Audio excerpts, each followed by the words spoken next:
You're listening to musician, author, and educator Bobby Borg, breaking down music, business, and marketing basics so they stick. Hey everybody, my name is Bobby Borg and welcome to USC's DIY podcast studio. And the topic for my discussion today is the addicted musician. And I'm going to break that down into three parts. Part one, acceptance. Part two, getting help. And part three, tips for bandmates, friends, and family. I've got a great guest with me today. Her name is Susan Bowling.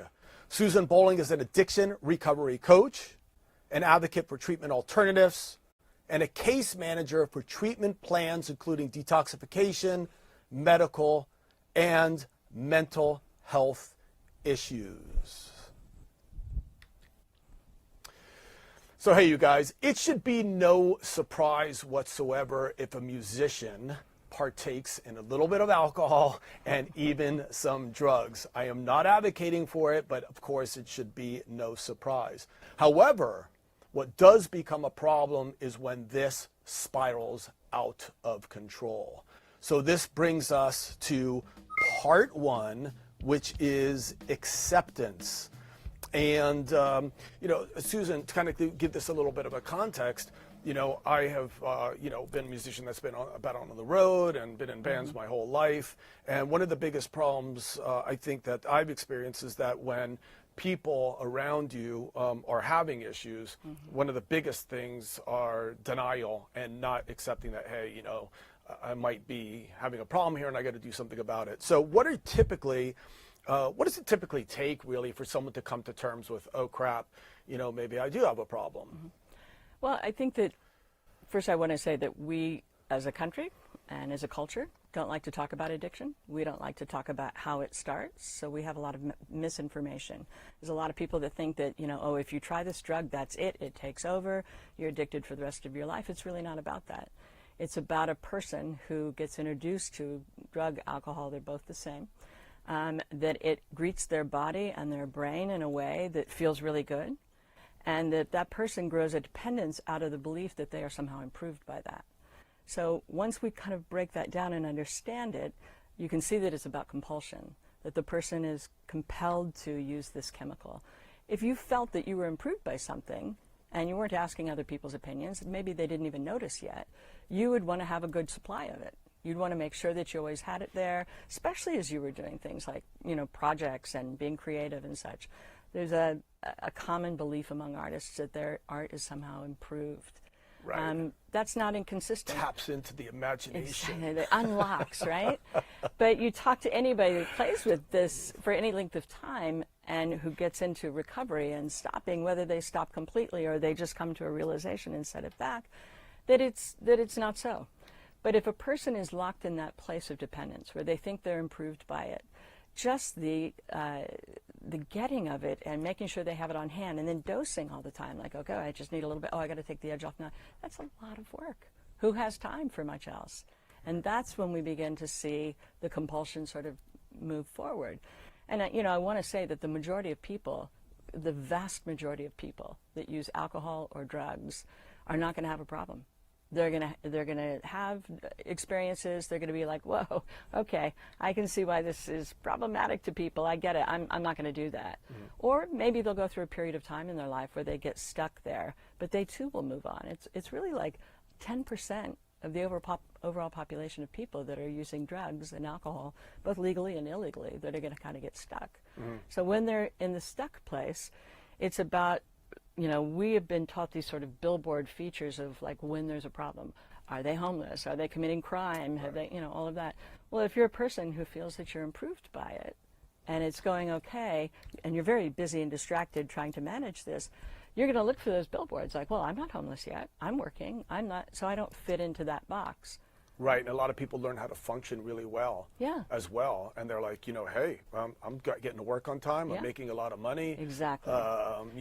Nobody knows, and they kind of see, they function well. So they're like, hey. And I make up for it when I don't do well. I come around and I get it, and it's a very,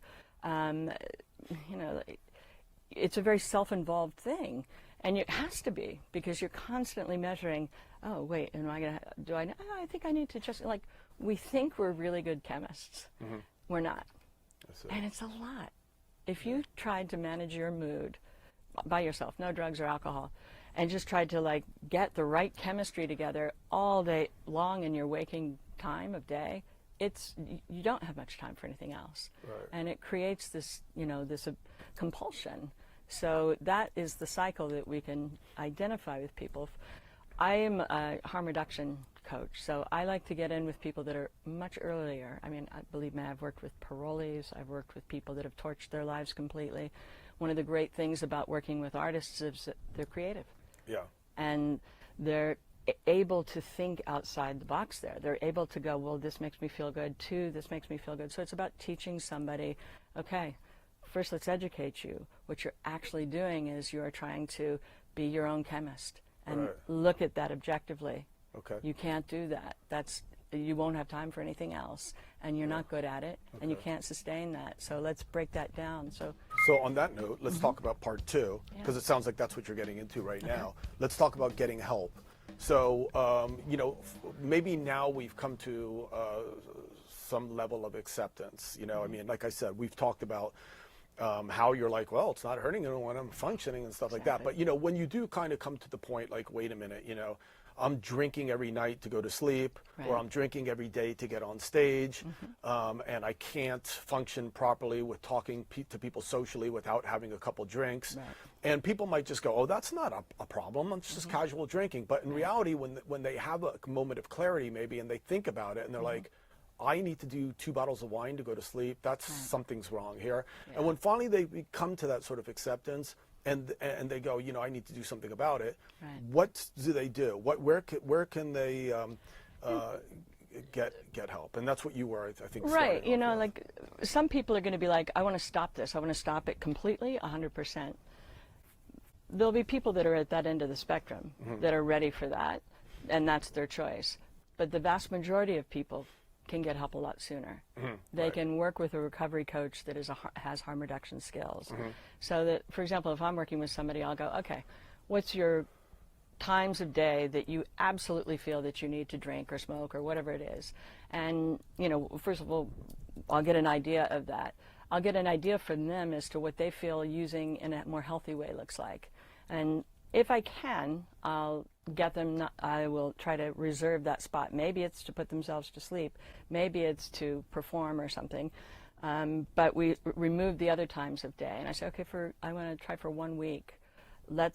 Instead of waking up and smoking right away, I want you to do these goals that you have. And let's try smoking at 3 o'clock or 5 o'clock or whatever. And so it gives the person the opportunity to kind of experience moving it around and seeing really what their reliance is.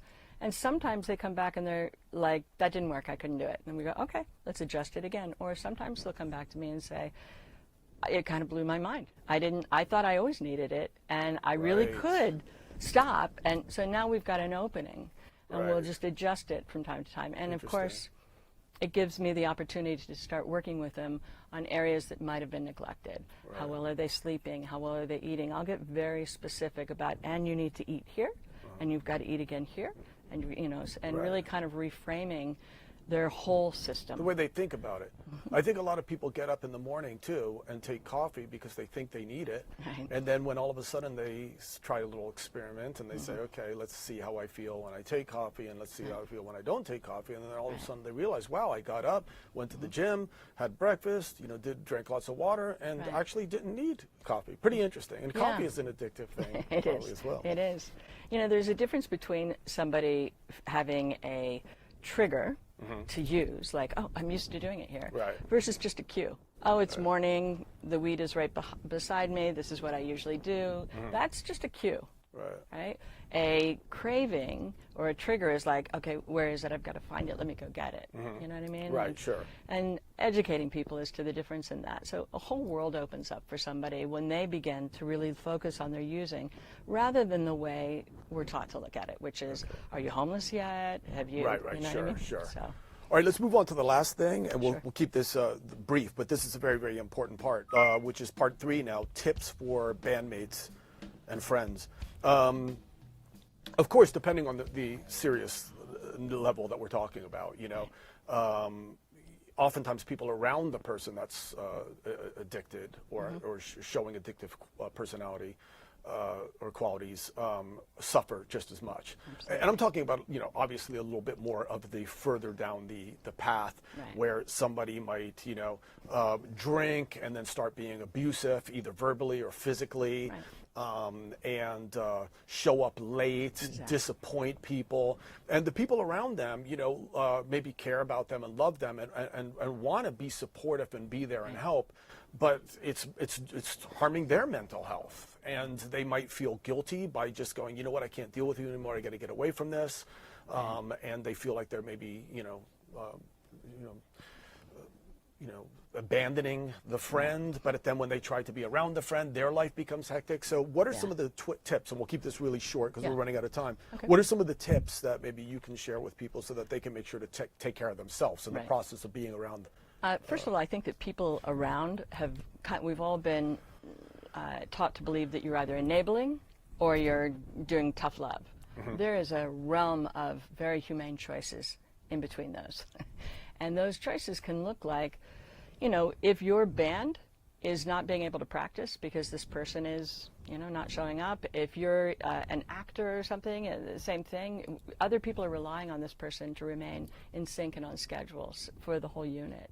And that needs to be pointed out to the artist or to the person who's suffering here. Secondly, you want to keep your messaging really neutral and non-judgmental. It's not your fault that the world has taught everybody that an addict looks like somebody who's shooting up heroin and homeless, But that message has been in our culture for so long that the person who's using drugs and is beginning to have a problem is going to have that feeling as well. So they don't want to be labeled as that.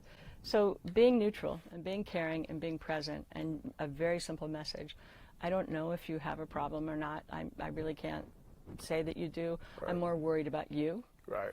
And maybe I have no reason to worry, but I want you to know that if you need help, I will help you get it. Right. All Excellent. Right? That's a really neutral message. It's a loving message. It's a supportive message, and you're not saying, "Look what you've done. Let me further prove my point about how bad you are." Right.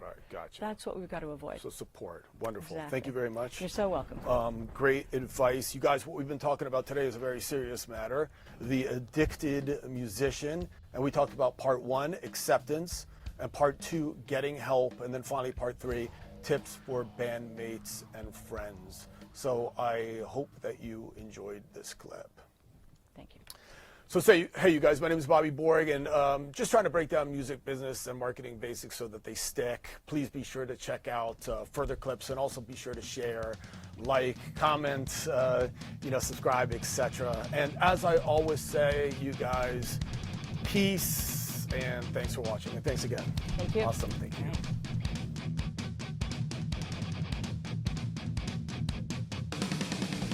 Hey everybody, if you like the videos that you just watched, please be sure to check out my books, Business Basics for Musicians and Music Marketing for the DIY Musician, available at Amazon.com, BobbyBorg.com, or any fine bookseller. Thanks again for watching, and peace.